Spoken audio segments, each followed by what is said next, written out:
اهدنا الصراط المستقيم صراط الذين أنعمت عليهم غير المغضوب عليهم ولا الضالين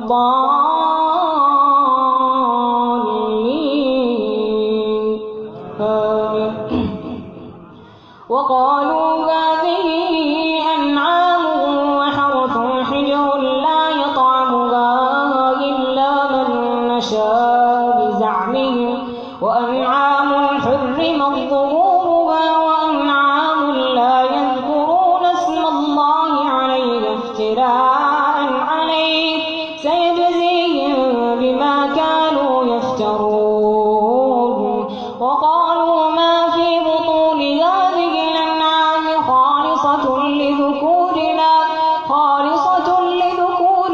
ومحرم على أزواجنا وإن يكن ميتة فهم فيه شركاء سيجزيهم وصفهم إنه حكيم عليم.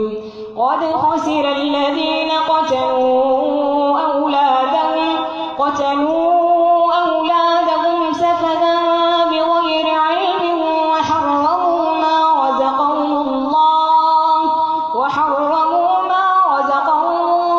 افتراء على الله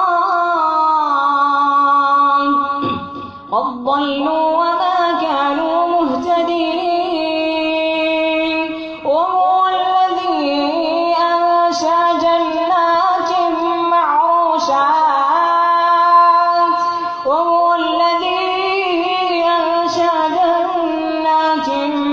معروشات وغير معروشات والنخل والزرع مختلفا أكله والزيتون والرمان متشابها وغير متشابه كلوا من ثمره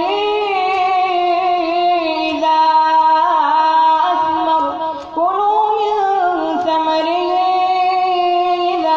أثمر وآتوا حقه يوم حصاده ولا تسرفوا إنه لا يحب المسرفين. ومن الأنعام حمولة وفرشا